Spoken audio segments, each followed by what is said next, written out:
अस्सलाम वालेकुम। Welcome back to my YouTube channel Anees biology official. आज हम डिस्कस करेंगे chapter second year biology chapter number 15 homeostasis. इस चैप्टर का एक इम्पॉर्टेंट टॉपिक है थर्मो रेगुलेशन इन प्लांट्स। जैसे कि आपको नज़र आ रहा है, आज जो हम पढ़ने जा रहे हैं वो थर्मो रेगुलेशन इन प्लांट्स, जो कि एक बहुत ही इम्पॉर्टेंट टॉपिक है। इस टॉपिक में हम क्या डिस्कस करेंगे, सबसे पहले थर्मो रेगुलेशन होती क्या है और प्लांट्स के अंदर थर्मो रेगुलेशन किस तरीके से परफॉर्म होता है, इसको हम डिटेल से आज डिस्कस करेंगे। डिफरेंट टेम्परेचर के ऊपर प्लांट किस तरीके से डिफरेंट रीजन्स के अंदर जो प्लांट्स मौजूद हैं वो टेम्परेचर की चेंज होने के साथ साथ किस तरीके से वो रिस्पॉन्ड करते हैं, उसको हम डिटेल से देखते हैं। तो चलिए स्टार्ट करते हैं। Thermo regulation in plants.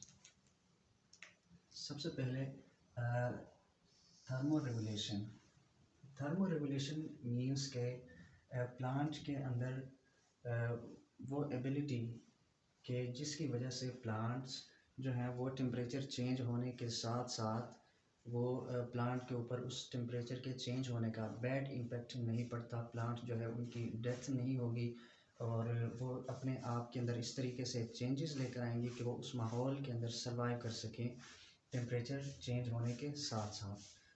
ये होती है थर्मो रेगुलेशन, यानी adaptation to face low and high temperature. Plants के अंदर जो एबिलिटी है, जो उसकी चेंज होने की जो एबिलिटी है प्लांट के अंदर नेचुरली होता है, ये प्लांट के अंदर मौजूद होती है कि प्लांट्स के अंदर ये एबिलिटी होती है कि वो लो और हाई टेम्परेचर के ऊपर या फ्रीजिंग टेम्परेचर के ऊपर वो अपने अंदर ऐसी चेंजेस लेकर आता है कि जिसकी वजह से प्लांट सेल जो है वो उसकी डेथ नहीं होती, वो सर्वाइव रहती है और अपनी नॉर्मल फंक्शन जो है वो परफॉर्म करती है। तो सबसे पहले हम देखते हैं कि हाई टेम्परेचर जब हाई होती है, जब बहुत ज़्यादा टेम्परेचर बढ़ जाती है, ऐसी सूरत में उस टेम्परेचर का प्लांट के ऊपर क्या इम्पेक्ट पड़ता है और प्लांट उसको उस चैलेंज को किस तरीके से फेस करता है और रिस्पॉन्ड करता है, उसको हम देखते हैं।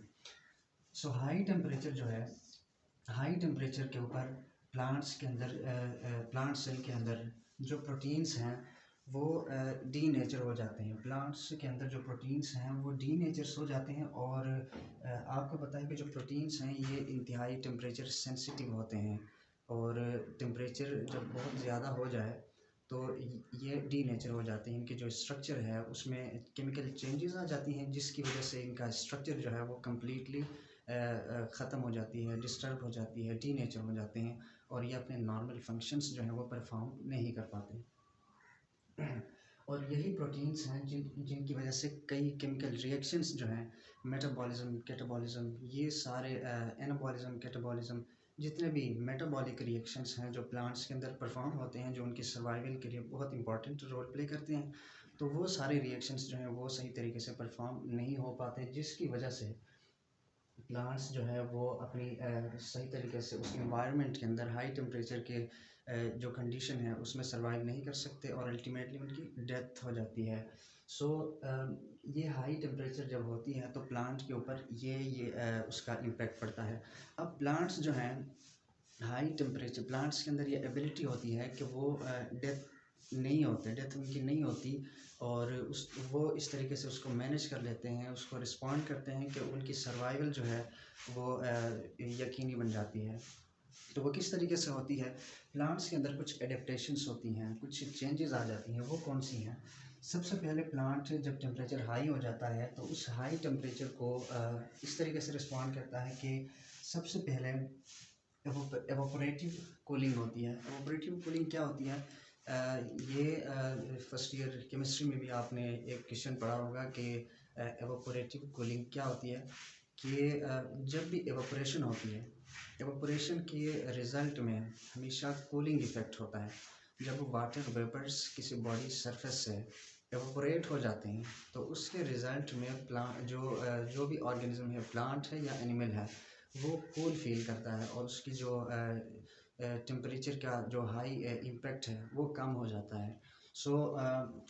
सबसे पहले प्लांट जो है एवोपोरेटिव कूलिंग के ज़रिए से इस हाई टेम्परेचर का जो इम्पेक्ट था उसको ख़त्म कर देता है, तो प्लांट के लिए सर्वाइवल आसान हो जाती है।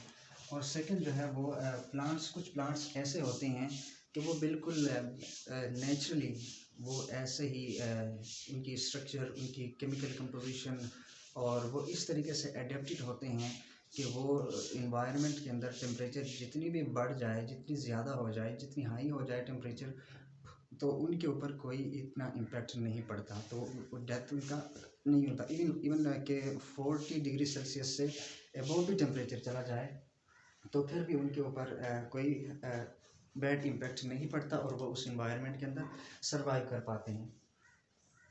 जब 40 डिग्री से ज़्यादा भी हो जाए तो ये प्लांट जो है वो उस इन्वायरमेंट के अंदर अडेप्ट कर जाते हैं।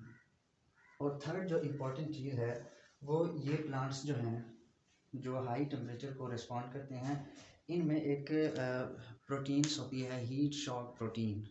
ये प्रोटीन क्या करती है कि जो एंजाइम्स है जिन्होंने जो रिएक्शंस परफॉर्म करने होते हैं, ये प्रोटीन्स जो हैं उससे ये प्रोटीन उन एंजाइम के सराउंडिंग में एक लेयर बना देती हैं, उसको रैप कर लेते हैं, और इसकी वजह से जो हाई टेम्परेचर है उसका जो बैड इम्पैक्ट है वो प्रोटीन एंजाइम के ऊपर नहीं पड़ता, और उनकी जो स्ट्रक्चर है वो डीफॉर्म नहीं होता, स्ट्रक्चर जो है वो डीनेचर नहीं होता, और वो अपने नॉर्मल फंक्शंस परफॉर्म करते हैं। तो ये हीट शॉक प्रोटीन इनको कहा जाता है। ये जो है उस एंजाइम को, उन एंजाइम को सराउंड कर लेते हैं, और उस इसी तरीके से जैसे ये एक एंजाइम है, इस एंजाइम के सराउंडिंग में बिल्कुल एक लेयर बना देती हैं, और इसको जो टेम्परेचर की बैड इम्पैक्ट है उसको इससे, उस बैड इम्पैक्ट से इस प्रोटीन, इस एंजाइम को बचाते हैं, और ये प्रोटीन जो है अपनी नॉर्मल फंक्शन परफॉर्म करती रहती है। सो जब टेम्परेचर हाई हो जाता है, हमने देखा उसका प्लांट के ऊपर क्या इम्पेक्ट पड़ता है, प्लांट सेल के ऊपर, और प्लांट्स जो हैं उसको डिफरेंट वे से किस तरीके से रिस्पॉन्ड करते हैं। अब देखते हैं लो टेम्परेचर के ऊपर। जब टेम्परेचर लो हो जाती है, नॉर्मल से लो हो जाती है टेम्परेचर, जो प्लांट्स के लिए एबनॉर्मल कंडीशन होती है। सो जब टेम्परेचर लो हो जाती है उसका भी एक बैड इम्पैक्ट पड़ता है प्लांट के ऊपर। प्लांट के लिए जो टेम्परेचर है, एनिमल्स के लिए भी, प्लांट्स के लिए भी एक नॉर्मल टेम्परेचर होती है, जो कि जिसके ऊपर तमाम फंक्शंस जो हैं वो रिएक्शंस परफॉर्म हो रहे होते हैं। सो ये टेम्परेचर, इस नॉर्मल टेम्परेचर से जब टेम्परेचर हाई हो जाए या इससे लो हो जाए, दोनों का बैड इम्पेक्ट पड़ता है। लेकिन प्लांट्स के अंदर ये एडेप्टेशंस होती हैं कि वो उसको मैनेज कर लेते हैं। सो जब टेम्परेचर जब लो होती है, उसकी वजह से जो प्लांट सेल्स हैं, जो सेल मेम्ब्रेन है प्लांट सेल के अंदर, उसकी फ्लूइडिटी चेंज हो जाती है। फ्लूइडिटी चेंज किस तरीके से होती है कि जो जो सेल मेम्ब्रेन है उसके अंदर प्रोटीन्स और लिपिड्स, इनकी लेयर्स मौजूद होती हैं। जो लिपिड्स के दो लेयर्स होती हैं, उनके अंदर प्रोटीन के मॉलिक्यूल्स जो हैं वो एम्बेडेड होते हैं। सो ये लिपिड्स के जो मॉलिक्यूल हैं, जब टेम्परेचर बहुत लो हो जाती है तो ये इसको फ्रीज़ कर देता है, इसकी फ्लूइडिटी जो है वो चेंज हो जाती है, ये हार्ड हो जाता है, जिसकी वजह से ये जो लिपिड्स के जो मॉलिक्यूल हैं वो लॉक हो जाते हैं, वो सही तरीके से उनकी फ्लूइडिटी जो है वो भी चेंज हो जाती है, वो उन प्रोटीन मॉलिक्यूल्स के अंदर लॉक होके रहते हैं, और जिसकी वजह से कोई आइंस वगैरह जो सेल मेम्ब्रेन को पास आउट करना होता है तो वो पास आउट नहीं हो सकते, और उनकी जो इसी वजह से सेल मेम्ब्रेन की जो परमिएबिलिटी है वो चेंज हो जाती है। सो लो टेम्परेचर जो है ये सेल मेम्ब्रेन, प्लांट्स के अंदर जो सेल मेम्ब्रेन है उसकी फ्लूइडिटी को ये मेंटेन रहने नहीं देते हैं। सो इस वजह से प्लांट्स जो हैं उनके ऊपर एक बैड इम्पेक्ट पड़ता है। सो इसको प्लांट किस तरीके से वो मैनेज कर लेते हैं, इसको हम देखते हैं। यहाँ पे मैं आपको बता दूँ कि जो सेल मेम्ब्रेन है उसकी स्ट्रक्चर फर्स्ट ईयर में आपने पढ़ा होगा, लेकिन जस्ट आपको याद दिलाता हूँ। ये सेल मेम्ब्रेन इस तरीके से होती है।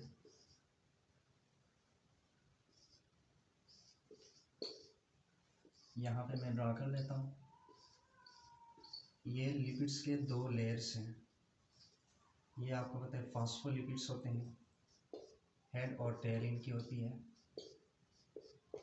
ये हेड रीजन और ये टेल रीजन्स। इसको सिंपली आपको मैं ड्रा करके दिखाता हूँ। ये प्रॉपर तो नहीं है लेकिन आपका कंसेप्ट जो है वो क्लियर हो जाएगा। ये इसके अंदर जो होते हैं प्रोटीन मॉलिक्यूल्स होते हैं, इनको मैं इस मार्कर से ड्रा कर लेता हूँ। ये प्रोटीन मॉलिक्यूल्स हैं जो कि लिपिड बाइलेयर के अंदर एम्बेडेड होती हैं। ये लिपिड्स हैं, इनको फॉस्फोलिपिड कहा जाता है। ये हेड रीजन है और ये टेल रीजन है। ये हेड रीजन और टेल रीजन, इनके अंदर ये प्रोटीन मॉलिक्यूल्स होती हैं। ये जो है ना बिल्कुल, ये सेल मेम्ब्रेन जो है फ्लूइड होती है, बिल्कुल हार्ड नहीं होती, बिल्कुल फ्लूइड होती है।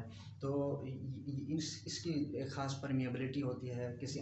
बाज़ आइंस को न्यूट्रिएंट्स को ये पास होने देता है, बाज़ को नहीं होने देता। सो टेम्परेचर जब लो हो जाती है तो ऐसी सूरत में ये जो लिपिड्स हैं ये बिल्कुल लॉक हो जाते हैं। और जो यहाँ पे जो पोर्स होते हैं, जो चैनल्स होती हैं, जो गेट्स होती हैं, सोडियम गेट, पोटाशियम गेट, वो यहाँ पे होती हैं जिनके थ्रू आइंस ने पास होना होता है। फॉर एग्जांपल पोटाशियम आइन है, इसने पास करना है तो ये यहाँ से होके पोटाशियम गेट्स जो हैं उनके थ्रू गेट्स कभी ओपन होते हैं कभी बंद होते हैं। जब ओपन होती हैं तो पोटाशियम आइन जो है वो सेल के अंदर चली जाती है। सो ये जो है ये सुराख, ये पोर्स जो हैं, ये चैनल्स ये बंद हो जाते हैं जिनकी वजह से आयन की ट्रांसपोर्ट रुक जाती है। सो टेम्परेचर जब लो होती है तो मेम्ब्रेन के ऊपर इस तरीके से इसका इम्पैक्ट पड़ता है। सो प्लांट जो है इसको किस तरीके से अडेप्ट कर लेते हैं, अपने आप को किस तरीके से चेंज अपने अंदर लेके आते हैं कि वो इसके बैड इम्पैक्ट से जो है अपने आप को प्रोटेक्ट कर सकें। वो सबसे पहले जो है प्लांट्स के अंदर अनसेचुरेटेड फैटी एसिड की प्रोपोर्शन जो है वो ज़्यादा हो जाती है। प्लांट्स के अंदर अनसेचुरेटेड जो फैटी एसिड हैं इनकी परमिएबिलिटी इतनी जल्दी जो है लो टेम्परेचर के ऊपर जो है इनके ये लॉक नहीं होते और इनके अंदर ये एबिलिटी है कि ये काफ़ी लो टेम्परेचर के ऊपर भी जो है ये अडेप्ट कर लेते हैं, ये उसको रिस्पॉन्ड करते हैं, ये मेंटेन रहते हैं और इसकी वजह से फ्लूइडिटी वो चेंज नहीं होती। सो सबसे पहले क्या होती है कि अनसेचुरेटेड फैटी एसिड जो है इसकी प्रोपोर्शन प्लांट सेल के अंदर, वो प्लांट्स जो लो इन्वायरमेंट में रहते हैं, लो टेम्परेचर के इन्वायरमेंट में रहते हैं, उनके अंदर जो अनसेचुरेटेड फैटी एसिड्स हैं उनकी प्रोपोर्शन ज़्यादा होती है। अब जो है जो अनसेचुरेटेड फैटी एसिड जो है इनकी प्रोपोर्शन ज़्यादा होने में काफ़ी टाइम लगता है, ये चेंजेस आने में काफ़ी टाइम लगता है। इसलिए टेम्परेचर जब एकदम से लो हो जाती है तो अनसेचुरेटेड फैटी एसिड की प्रोपोर्शन को इंक्रीज़ करने में काफ़ी टाइम लगता है। जब रैपिड चिलिंग होती है, रैपिड चिलिंग यानी टेम्परेचर एकदम से जब लो हो जाती है तो वो प्लांट के लिए डेंजरस हो सकती है और प्लांट्स को जो है वो उससे प्लांट को जो है नुकसान पहुंच सकती है। इस तरीके से जो लो टेम्परेचर के ऊपर जो प्लांट्स हैं वो अपने आप को अडेप्ट कर लेते हैं कि अनसेचुरेटेड फैटी एसिड की जो प्रोपोर्शन है उसको इंक्रीज़ कर लेते हैं, बढ़ा लेते हैं।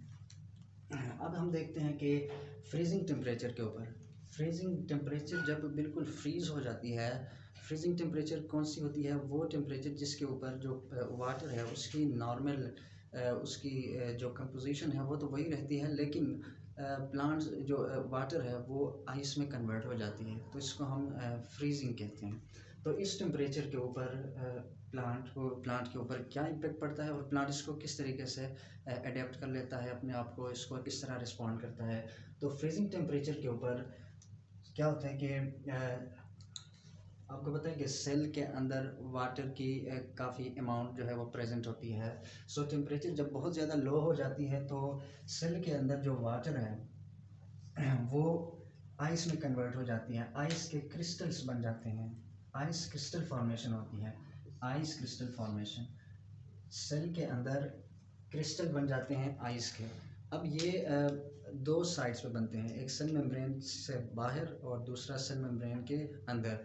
अगर ये सेल मेम्ब्रेन से बाहर और सेल मेम्ब्रेन और सेल वाल के दरमियान बनते हैं, जैसे यहाँ पे आप देख सकते हैं कि ये आइस क्रिस्टल्स हैं, ये सेल वाल और सेल मेम्ब्रेन के दरमियान जो रीजन है, इसमें जब आइस क्रिस्टल बन जाते हैं तो वो इतने डेंजरस नहीं होते, लेकिन वो क्रिस्टल, आइस क्रिस्टल जो लो फ्रीजिंग टेम्परेचर के ऊपर बनते हैं, वो अगर सेल मेम्ब्रेन के अंदर बने, प्रोटोप्लाज्म के अंदर बने, साइटोसोल के अंदर बने, साइटोप्लाज्म के अंदर बने, उसकी वजह से सेल जो है उसकी डेथ होती है। वो कैसे होती है कि ये जो आइस क्रिस्टल्स बनते हैं सेल मेम्ब्रेन के अंदर साइटोप्लाज्म में, तो ये क्या कर लेते हैं कि इसमें परफोरेशंस कर देते हैं, इसमें पोर्स बन जाते हैं, सुराख बन जाते हैं सेल मेम्ब्रेन के अंदर।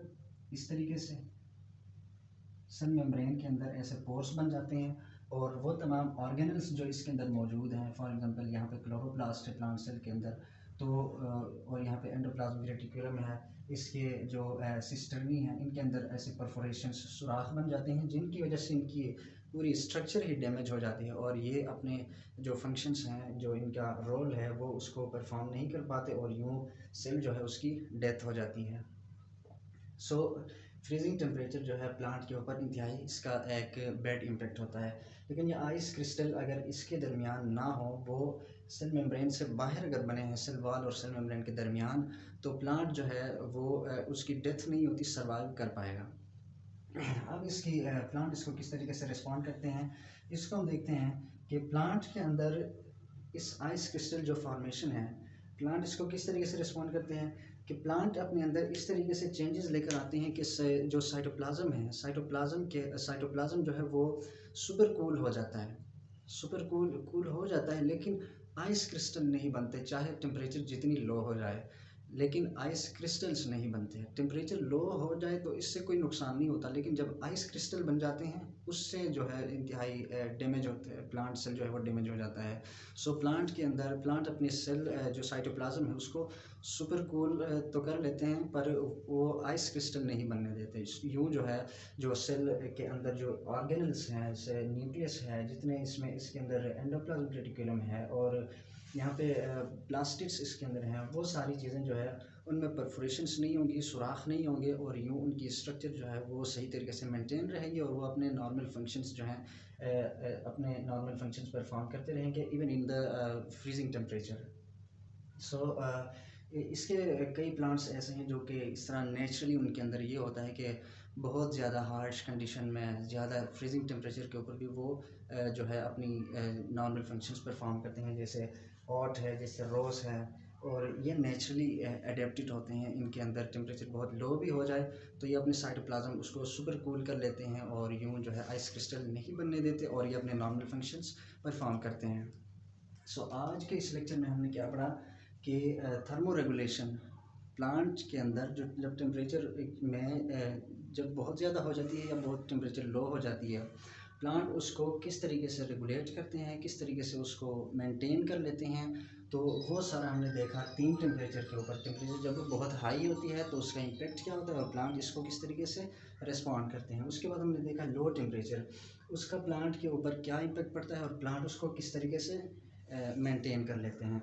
और तीसरा हमने देखा फ्रीजिंग टेम्परेचर। फ्रीजिंग टेम्परेचर के ऊपर हमने कहा आइस क्रिस्टल बन जाते हैं, ये 2 पोर्शन पे बन जाते हैं, 2 रीजन पे बनते हैं। अगर ये सेल मेम्ब्रेन और सेल वॉल के दरमियान बने हैं तो इससे इतना बैड इम्पेक्ट नहीं पड़ता, लेकिन अगर ये साइटोप्लाज्म के अंदर हैं तो इसका बैड इम्पेक्ट पड़ता है, सेल की डेथ हो जाती है, किल कर दिया जाता है सेल। सो कैसे होता है कि उसके अंदर मेम्ब्रेन्स जो हैं उनके अंदर परफोरेशंस आ जाती हैं, वो परफोरेट हो जाते हैं। सो प्लांट इसको किस तरह से अडेप्ट कर लेते हैं, तो उनके अंदर वो सुपर कूल हो जाते हैं, लेकिन वो आइस क्रिस्टल नहीं बनने देते और यूँ वो अडेप्ट कर जाते हैं। सो ये डिफरेंट रीजन्स के अंदर टेम्परेचर डिफरेंट होता है और वहाँ के जो प्लांट्स हैं वो उस टेम्परेचर को इस तरीके से मेंटेन कर लेते हैं और वो उस रीजन के अंदर सर्वाइव कर लेते हैं। सो ये था ओवरऑल इसका जो है कंसेप्ट, ये प्लांट्स को किस तरीके से टेम्परेचर को रेस्पॉन्ड करते हैं। सो इंशाल्लाह मिलते हैं नेक्स्ट वीडियो में। इस वीडियो को लाइक कीजिएगा, कमेंट्स कीजिएगा। अगर आप इस चैनल पर नए हैं तो इस चैनल को सब्सक्राइब करें और साथ ही बेल आइकन को प्रेस करें ताकि हमारी हर नए आने वाली वीडियो आप तक पहुंच सके। मिलते हैं नेक्स्ट वीडियो में। अल्लाह हाफिज़।